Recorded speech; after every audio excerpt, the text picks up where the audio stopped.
Universidad de Santa Rosa y Exislitan.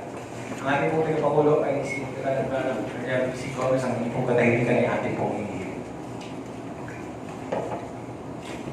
Sa kapanayang dinawag sa akin bilang vice alcalde na nakakaliwan ng mga lokal noong 1991 ay binubusan ko na ikalabing dalawang pangkaliwan ng pagpulong.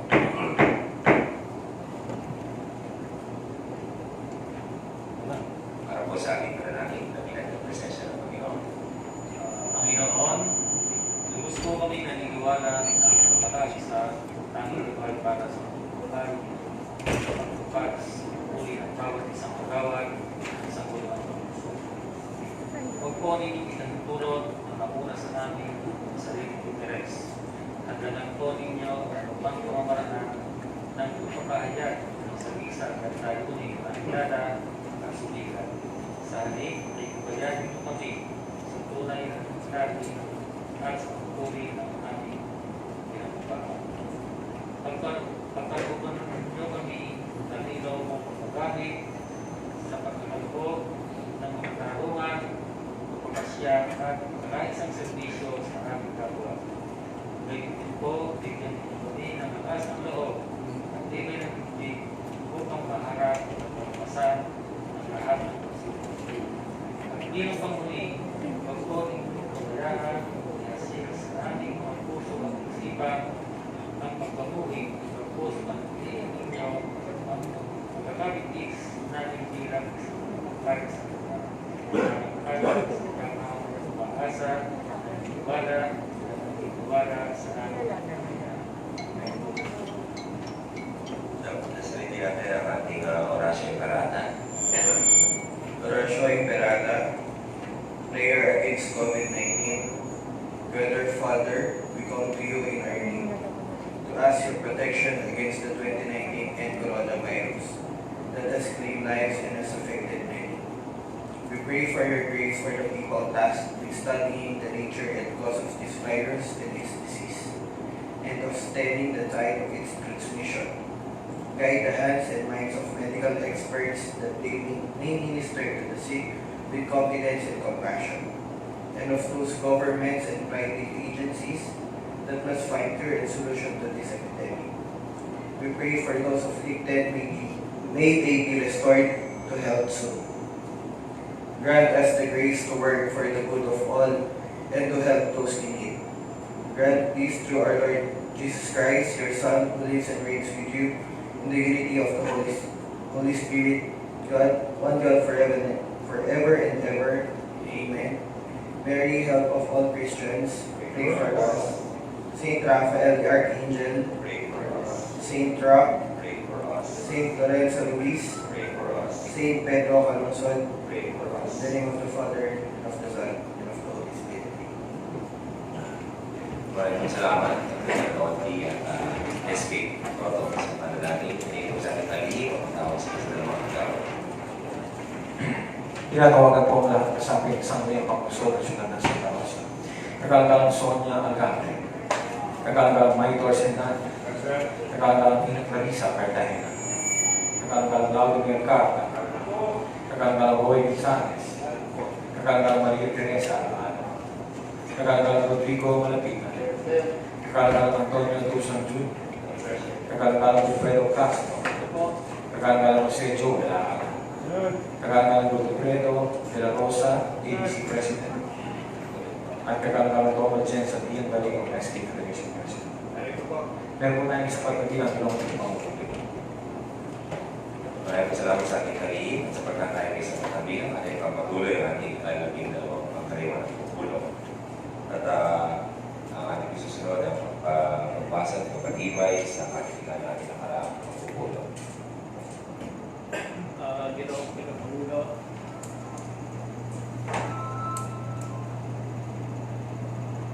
Ginoong Tagapangulo, yaman din lamang at nabigyan na ng paunang kopya ng katitikan ng nakaraang pulong ng ating mga kagawad. Ayun ang mukhain ko ng pagtibay. Sa mukha ng kagawad Castro, pinakagawad Sendanya at Malapitan, ang katitikan ng ating ikalabing isang pangkaliwan ng pagpulong ay pinagtitibay. Muli, magandang umaga po sa lahat ng ating mga kagawad, gayon din po sa ating mga kawani ng Sangguniang Panlunsod at ng Pamahalaan Lungsod sa ating kalihim. Tayo po'y nadako sa ating mga patalastas, patanto at mga kaliwanagan. Maraming salamat, Ginoong Tagapangulo.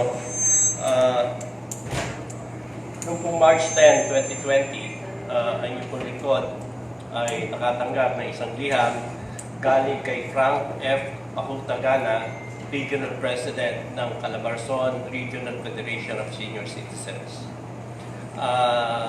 Hayaan niyo po na basahin ko ang nilalaman ng liham na ito. March 10, 2020, Honorable Billy Castro, City Councilor, Santa Rosa City, Laguna. Dear Sir, reliable reports provided by Mr. Dili Evallar, SC Provincial President of Quezon and First Vice President of our SC Calabarzon Regional Federation show that your office has conducted an election for SC President of your province. I would like to respectfully advise your office that this action is in violation of our SC Constitution and bylaws and its implementing rules and guidelines observed throughout the country beginning the 2016 SC synchronized election.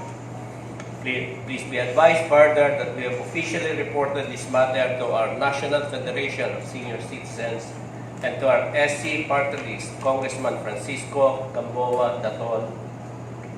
And we were advised to stand firm in defense of our rights and prerogatives enshrined in our CBL. Thank you and in anticipation of your intelligent, fair, and godly evaluation of your position. Very respectfully, Frank F. Pahutagana, Regional President. Mr. Chairman, binasa ko itong liham na to sa dahilan na una ay wala ko naman akong pinatatawag na eleksyon ng provincial election ng mga senior citizens organization, at pangalawa ay wala naman akong karapatan tungkol dito sa election na to. Parang mali, no? Kasi una, nag-report daw sa kanya ay provincial president ng Quezon, na si Billy Evallar. No? Kaya ang mabuti na lang ay, ang suggestion ko ay ang ating sanggunian ay gumawa ng isang sulat ng paglilinaw. Humingi pa ng ibang mga datos o informasyon dito kay Mr. Frank Pahutagana para malaman kung ano ito ng ano. Itong sulat na to ay binigay sa aking opisina ng isang taga Santa Rosa, member ng Senior Citizens Organization, si Ma'am Season, Imelda Season ang nagbigay sa aking opisina. Kaya maigi ay gumawa tayo ng isang liham through our SP Secretary para malinawan at humingi ng ibang informasyon pa kay Mr. Frank Pahutagana. Maraming salamat sa pagbibigay ng ulat o inggit dito sa senior citizens, at ating lilinawin po ang natanggap na liham para sa kaalaman ng ating buong kapulutan. Meron po bang mapapabot ang mga patalastas at patanto?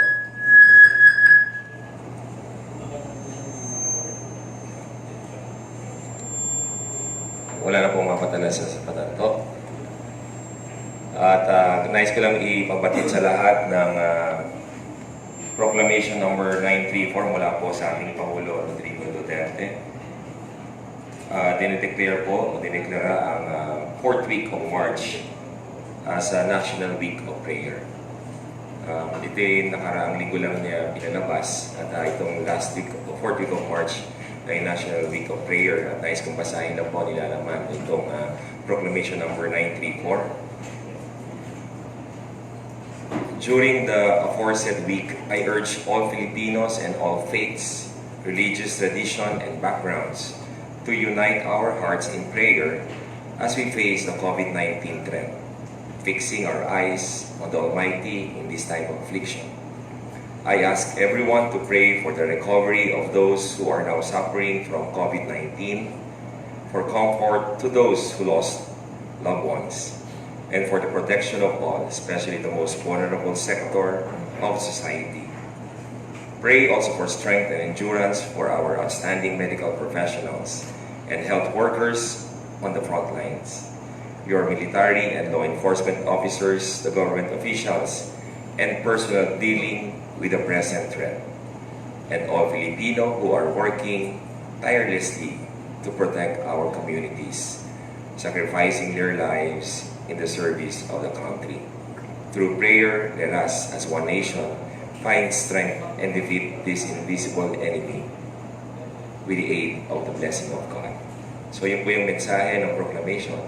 So itong linggong ito, kasama na rin po ang ating Santo Papa na nagdeklara din po sa ika-25 ng Marso na sabay-sabay na magdadasal. So lahat ng all faith, no? Across all faith, ay kailangan natin manalangin din dahil minsan may panahon na panalangin lang pwede natin may bigay sa ating mga kasama. At nais ko na din po iulat na dito nga sa Laguna ay kinumpirma kahapon ang ating pong bawal na lungsod na 3 na sa Laguna at ang 3 po ito ay nagmula sa lungsod na Santa Rosa. Sa buong Region 4 ay meron pong 44 na kaso. At sa Cavite, 13, sa Laguna 3, Batangas 8, 11 sa Rizal, 1 sa Quezon. At ang PUI sa buong region ay 866 at 301 rito ay nasa Laguna. So ang PUI na binabantayan po natin ay mahigit ng 15,000 katao. Kaya lalo na po ngayon na ang mga tao ay naka-quarantine at hindi nakakalabas, ay nakatutok lahat sa Facebook, sa social media. Kaya nga ating ding pinanawagan sa lahat din ang kasalukuhan natin, sa lahat ng nagte-text, na ang pamahalaan naman po ay ginagawa ang lahat para matugunan ang mga pangailangan sa pamahalaan po ng ating punulunsod. At sana nga po ay yung mga lalo na issue ngayon sa quarantine pass ay sa tulong po ng ating mga kapitan ay maipamahagi ng tama. At sabi nga ay sa tulong din po, hindi naman lahat ay kaya ng kapitan na ay pamahagi sa bawat bahay, lalo na po yung maraming subdivision. Kaya kinakatuwang din po yung mga yung mga presidente ng Homeowners kung paano ito may pamahagi na hindi naman lang pumunta yung mga tao sa barangay. At iwasan po, kasi may mga ilang barangay na ibinigay lang sa guardhouse yung quarantine pass. Kaya yung mga tao nagtakbuhan doon sa guardhouse. So sana may iwasan po natin yung pagsasama-sama ng tao. Ito po yung sa pangangalaga ng ating mga kapitan para may iwasan nga po yung sinasabing social distancing at may iwasan yung pagsasama-sama ng mga tao. At sa dinami-dami ng mga nakikita nga sa Facebook ay nakukumpara yung mga ginagawa sa ibang bayan. At dito naman sa lungsod ng Santa Rosa ay nakita natin na sinisimulan na mag-pack yung ating buong pamahalaan para makapag-distribute na sa lalong madaling panahon. Bagaman tayo nakapag-deklara ng Monday ng State of Calamity, ay itong linggong ito makapagsimula na po tayo ng mamimigay at ating lang po linawin lang din po sa CSWD kung paano natin maipapamahagi ng tama sa tulong ng ating mga barangay. At inaasahan din po natin na yung mga miyembro ng Sangguniang Panlunsod na makagawa tayo ng mas makabuluhang mga resolution pa at mga ordinansa para makatulong po dito sa ating kinakaharap na problema. Dahil gusto natin dinawin po din sa mga tao na kahit tayo nanunungkulan, ang responsibilidad ng Sangguniang Panlunsod, sabi nga natin, ay legislative, no? Ang ating trabaho. We can adopt measures, we can provide relief services and assistance to the people through resolution. So, yung iba kasi hindi nila naintindihan ano ba ang trabaho ng konsehal at Sangguniang Panlunsod at ng ekotibo. Kaya, pwede tayo makatulong sa punong lunsod sa pamamagitan ng ating mga rekomendasyon na naman na madami na nagrekomenda sa ating punong lunsod. Pero, wala tayong makapangyarihan para bumili to purchase. Kaya walang budget po ng ating pong Sangguniang Panlunsod.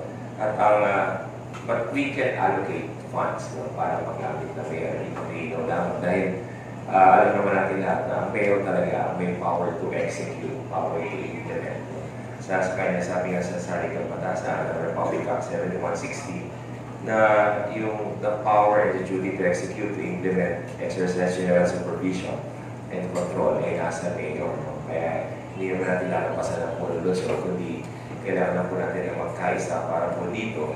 Kasama po ang sa patupad ng mayor ang emergency measures na alam po natin na tinatanapan na naman ng ating Puno Luzon.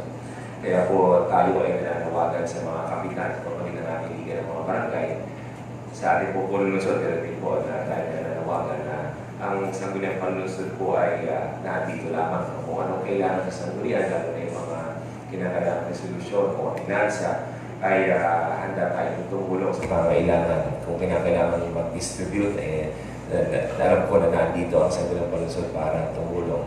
At sabi nga nila, ang true leaders are born, or true leaders are born and they rise in times of this kind of problems, in times of crisis. So sana may pakita ng pamunan ng lungsod, sa pamunan po ng ating pong mayor, kasama sa Sangguniang Panlungsod, kung paano tayo mamumuno.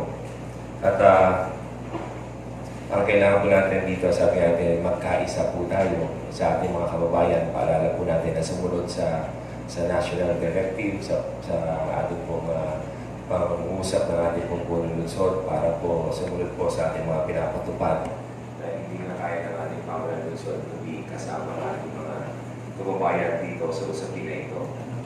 At alam ko naman na tayong lahat, yung sinusweldo natin sa buwan-buwan sa mga tayo po ay halos pupunta na sa mga kababayan po natin, sa lahat na lumalapit, humihingi ng tulong. Wala naman tayong pondo para sa ating mga outreach o sa mga services, pero alam ko na yung bawat sa konsiyahan tayo ay nagbibigay ng tulong sa ating mga kababayan. At para po sa akin, bilang Vice Mayor, ay gusto ipabot sa inyo na yun pong bagamat nagbibigay na nga tayo ng ating tulong sa kababayan, ay yung isang buong sweldo po ng buwan ng ito ay ilalagay po natin para dito lang sa special na okasyon na sinasabi natin nagbigay tulong po sa COVID-19. Kung ano man ang kailangan ng ating GSO, ng ating pamahalaan ay makatulong din po makadagdag doon sa pinamimigay po natin mga bigas na delata bilang namumuno dito sa Sangguniang Panlungsod. Kung wala na pong mga pahabol ng pagkalastas at patanto, tayo na na sa mga pag-uulan na malupot.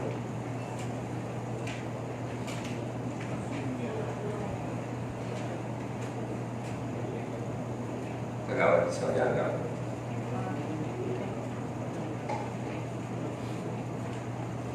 Hello. Thank you, Mr. Chairman. And a motion to read only the subject and the recommendation in my report, Mr. Chairman. May kahilingan, wala tumututol, pinagtitipan. A report of the Committee on Health and Sanitation. Subject: Proposed Resolution Number 0035, Series of 2020, and it is authored by yours truly, Mr. Chairman.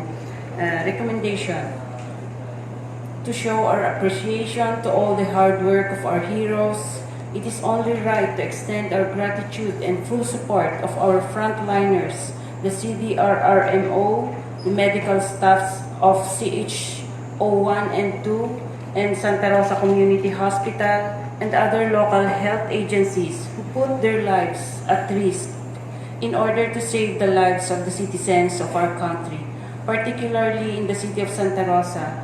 Thus, Committee on Health and Sanitation recommends the passage of a resolution expressing full support of the Sangguniang Panlungsod to the disinfection measures being undertaken to all government-owned and operated buildings and establishments by City Disaster Risk Reduction Management Office or the CDRRMO under the leadership of our City Mayor Arlene B. Arcillas against the dreaded coronavirus disease 2019 or the COVID-19 pandemic to protect the citizens of the city of Santa Rosa, Laguna, and thus encouraging all employees to frequently clean and disinfect all government operational workplaces, especially the frequently touched surfaces prone to coronavirus disease or the COVID-19. Therefore, this committee report is hereby submitted and moved to be adopted by the body. Likewise, it is recommended that the attached proposed resolution be calendared for the second reading. Signed by the Committee on Health and Sanitation's Chairman Sonia U. Algabre, Vice Chairman Maria Teresa C. Aala, Members Wilfredo A. Castro, Maitor C. Sendanya, and Roy M. Gonzalez. Maraming salamat sa ulat ng lupon ng Committee on Health and Sanitation. Bago natin pagtibayin at kukupin, meron po bang panglilinaw o katanungan, Kagawad Roy Gonzalez? Salamat po, Mr. Chairman. I am a member of this committee, and as I read the recommendation, and maganda naman po ang sinabi ng rekomendasyon, but emphasize that baka meron tayong nalilimutan na hindi pinasalamatan o binigyan ng gratitude sa resolution ito na mga tumutulong and the heroes ng sitwasyong ito. Because marami pong binanggit dito, CDRRMO, medical staff, CHO, Santa Rosa Community, CHO2. Baka po nalimutan natin ang mga traffic aid, baka po nalimutan natin ang mga kapulisan, baka po nalimutan natin ang can we the honorable chairman of this committee, can we include those group of people or those who are also tasked to perform their duties in the midst of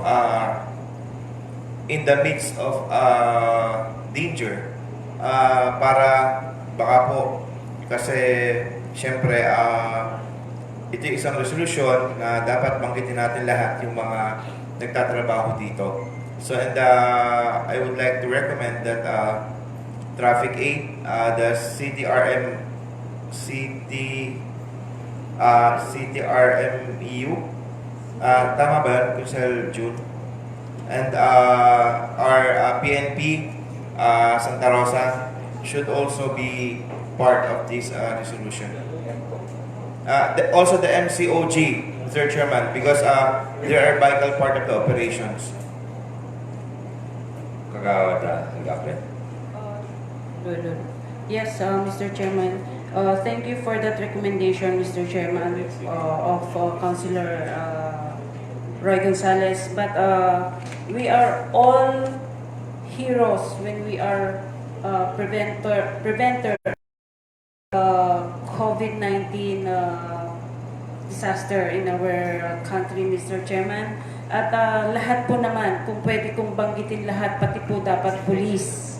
Mga pulis po kailangan. Ang nakalagay lang po kasi dito ay local health agencies. But I'm willing to place that or put it in this committee report, Mr. Chairman. Kaya lang po, nasabi ko lang po to kasi more on health agencies ang nakalagay. Pero pwede rin nating ilagay ang mga pulis, ang mga CTMEO, at lahat po ng mga, pwede pa nga po, mga BHW. Kaya lang po, medyo mahaba na, kaya nilagay ko po na local health agencies. Yun lamang po, Mr. Chairman. Maraming salamat. At ang ating pong committee report at ang usapin natin dito sa resolution ay ang usapin ng ating disinfection. So, talaga naman po nagpapasalamat tayo sa kumikilos para sa usapin ng disinfection.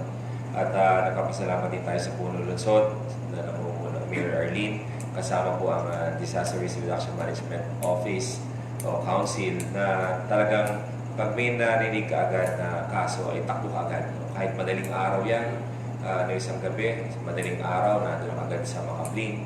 Kagabi, nandun agad sa may Balibago. Dinisinfect yung buong block. Kanina umaga, tapos disinfected na yung buong subdivision. Kaya kita po natin kung ilang oras na pahinga talaga ng ating mga tumutugon dito sa mga nangangailangan po lalo yung disinfection. So, tayo nagpapasalamat dito sa pamagitan ng resolution na ito na patuloy ang ginagampanan ng mga Disaster Risk Reduction Management Office at ng ating Puno Lungsod. Pero ito pa yung usapin ng disinfecting lang. So, aking mungkahi ay sunod na pagpupulong ay makapagbigay tayo ng isang resolusyon ng papasalamat kasama po ang lahat. So, isa pang resolusyon para sa traffic aid sa kapulisan, sa Bureau of Fire na alam po natin nagbabantay po dito sa ating mga checkpoints. No? At ultimo, yung food packs, dumating po ang food packs noong Sabado, walang tigil po din sila sa pag-pick up. Hindi lang po dineliver pinick up mismo yung mga goods po doon sa source po natin. Sila yung nagbuhat, sila na rin po yung naglipat, sila yung nagkakahon, sila yung naglalagay. So, naging katuwang dito, GSO, yung mga empleyado ng disaster. So, lahat po yun ay ating bibigyan po ng pagkilala. Tayo nagpapasalamat. Kasama na rin po kayo, alam ko, mga konsyal at mga nag-iingat po tayo, mga empleyado, na ngayon po ay bawat isang pamilya ay talagang dapat nasa quarantine at ayaw nang lumabas ng bahay. Ay tayo nandito, ginagampanan nating trabaho dahil ito ay ating responsibilidad po. No? So muli, yung pong sinasabi natin resolusyon ng pagpapasalamat ay ating kukumplituhin lahat po ng mga frontliners, no? Para mabigyan sila ng pagkilala at pasasalamat po sa kanila. Kung kagawad sila Ginoong Tagapangulo, siguro po ay pasalamatan na rin po natin yung mga private companies po na nagkakaloob po ng mga dotasyon, no, na ibinibigay po sa ating City of Santa Rosa. Malaking bagay po yun. Maraming salamat. Sama natin yung mga nag-donate at sa lungsod ng Santa Rosa. Una-una, Panginoon, kaya tayo nagdasal kanina. At kung wala na pong mga katanungan o paglilinaw sa ulat ng lupon ng Committee on Health and Sanitation, ang ulat ng lupon ay pinagtitibay. Tayo dadako na po sa ating mga pagbasa at pagpatibay na nakatang gawain, ating kalihim. Para sa pagbasa at pagpatibay sa mga nakatang gawain ngayong araw na ito. Para sa di natapos na taksay, wala po tayong paksa pag-uusapan. Para naman po sa pagpapatibay ng kapasyahan o kautusan ng Business for the Day. Para sa ikalawang pagbasa ang panukalang kapasyahan bilang 0037 taong 2020 na itinataguyod ng lupon ng laws and ordinances. Ikalawa po ang Proposed Resolution number 0035 series of 2020 authored by Councilor Algabre and sponsored by the Committee on Health and Sanitation. Ikatlo po ang Proposed Resolution number 0040 series of 2020 na itinataguyod sponsored by the Committee on Education, Science and Technology, Arts and Culture. Para po sa mga paksang tatalakayin o unassigned business and resolution for the first reading. Una na po ang letter from City Mayor Arlene D. Arcillas endorsing the letter from the City Treasurer Laura A.C. requesting for the extension of payments of real property tax and business tax due to COVID-19. Ikalawa ang liham mula kay Ginoong Mario Ababa, Pangulo ng Tien Celebros Toda, hinggil sa aplikasyon para sa non-government organization sa lungsod ng Santa Rosa.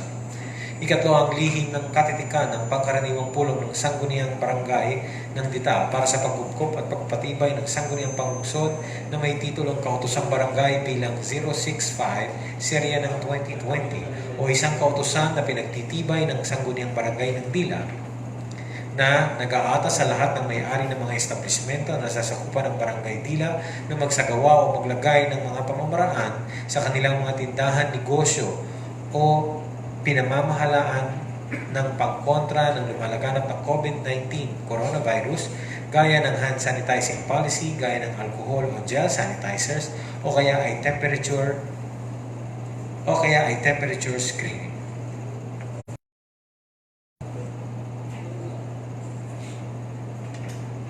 Kagawad Roy Gonzales. Ginoong Tagapangulo, magana po pong hinihiling ang pagpapatibay na lahat ng mga nakatakdang gawain at mga paksang tatalakayin ngayong ika-23 ng Marso sa ating ika-12 pangkaraniwang pulong para po sa kagalingan ng ating bayan.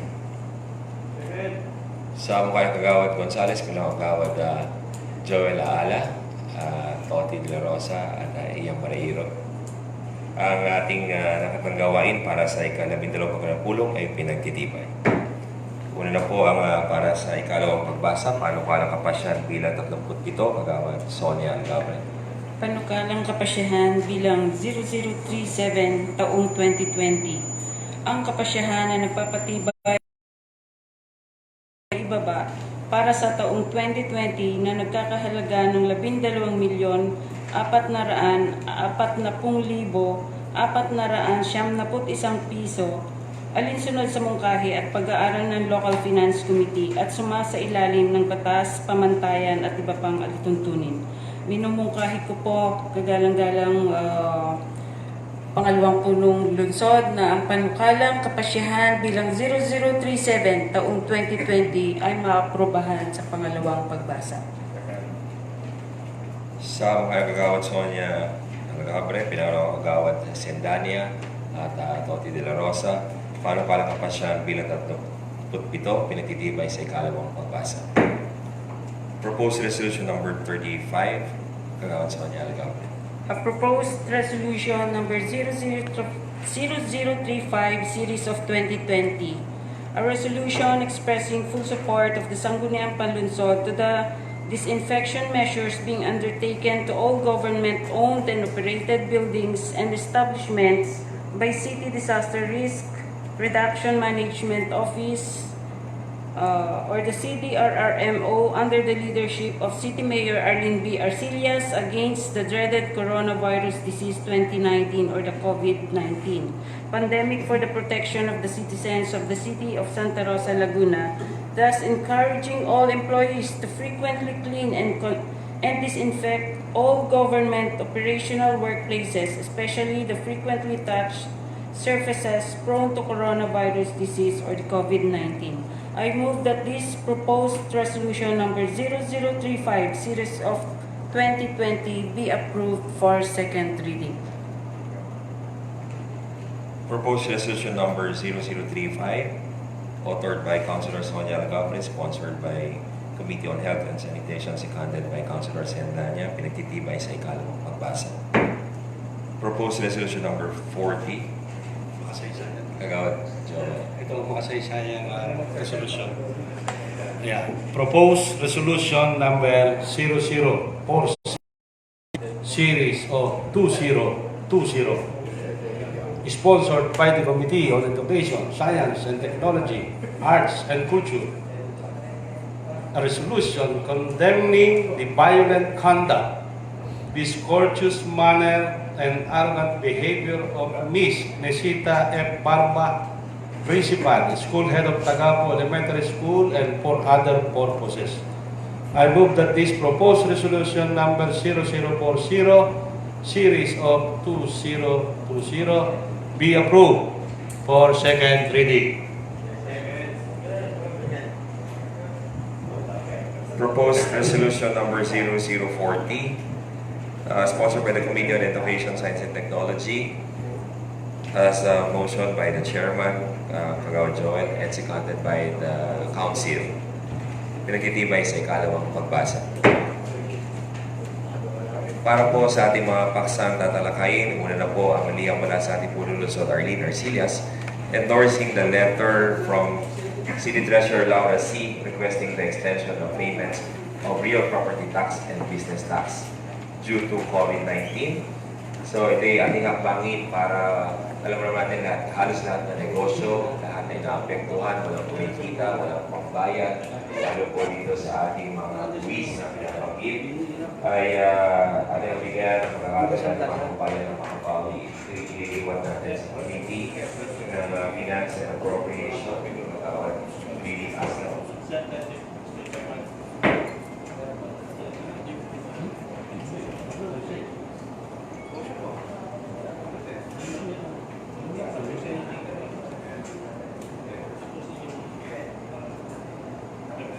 Ang ikalawa ang liham mula kay Ginoong Mario Ababa, Pangulo ng Jensen Labros Toda, at iiwas muli ng People's Participation Pagawad po. At ang CP na matitikan mula sa Barangay Dila, nilalaman po sa Barangay Dila na 905, at iiwas muli ng Laws and Ordinance ng Kawad Sonia ang apply kasama ang ating Councilor in Charge, Roy Gonzalez, at ang ating Legal Barangay President Toti de la Rosa. Mr. Chairman, Kagawad Castro. may I move for a recess from session today? Ang Sangguniang Lungsod ay pansamantala ng pagkakakita. Kagawad Willie Castro. Mr. Chairman, I would like to move for the suspension of our internal rules of procedure in order to give way for the second reading of the item number 1, letter from City Mayor Arlene P. Arcillas endorsing the letter from City Treasurer Laura Elisi requesting for the extension of payments of real property taxes and business taxes due to COVID-19. Bilang chairman ng Rules and Privileges ay may kahilingan ng suspension of rules. Ang suspension of rules ay pinatitibay. Maraming salamat, Mr. Chairman. Matapos namin makipag-ulong sa City Treasurer ng aking lungsod, ay ito po ang aking report. Una, itong resolusyon na ito na binungkahi pinadala ni Mayor Arlene Arcillas sa Sangguniang Panglusod ay gagawin nating dalawang resolusyon. Isang resolusyon para sa real property taxes at isang resolusyon para sa business taxes. Dahil medyo magkaiba po itong tema o wording ng dalawang resolution. So at this point, Mr. Chairman, I'd like to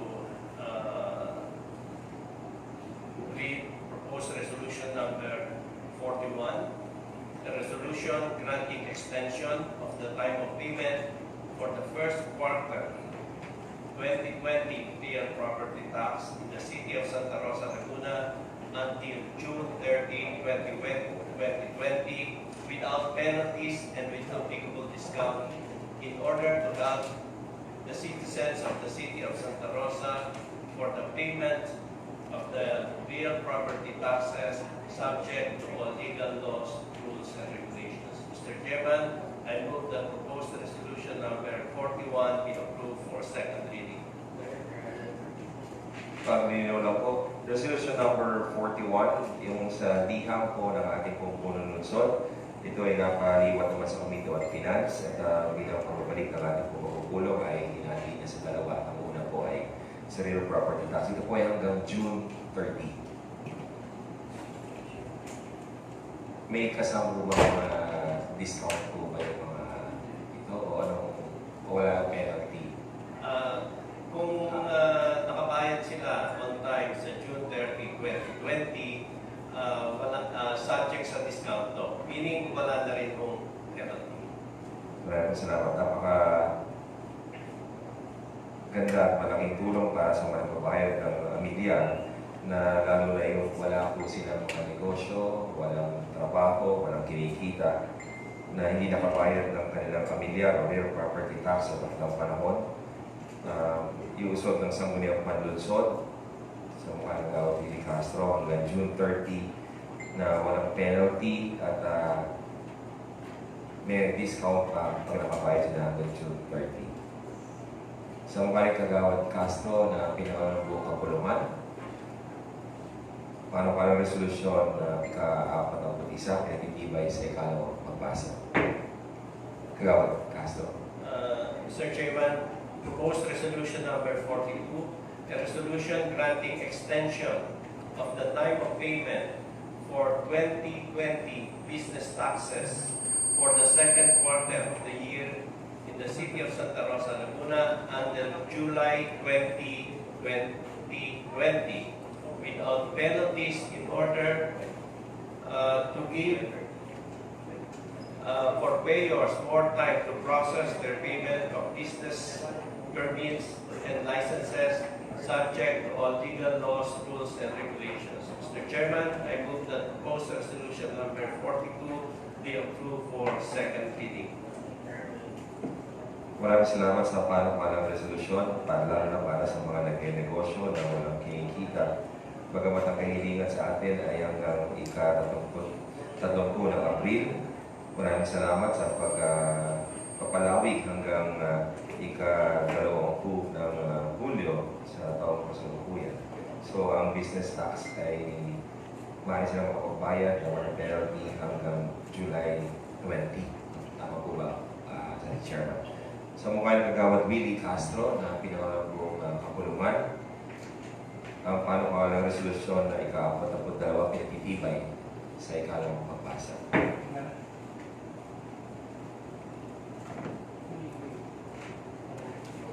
Sa ating pong Kagawad Castro, yung pong mga sana po ay mapag-aralan din ang ating pong committee yung ating panukala para sa mga umuupa na walang kinikita o bilang pagbayad. Ganyan din po yung sa mga ibang taxes na miscellaneous na local tax na kaya natin pong pagbigyan ng ating mga kababayan. Alam ko naman po nakasama sa inyong mga panukala po yun. Yes, Mr. Chairman. Maraming pong salamat. Kagawad Joel Ana. Mr. Chairman, hinihiling ko po na ipinit natin sa session. Ang ating 12 Panginoon Pulo ay pinipinit na.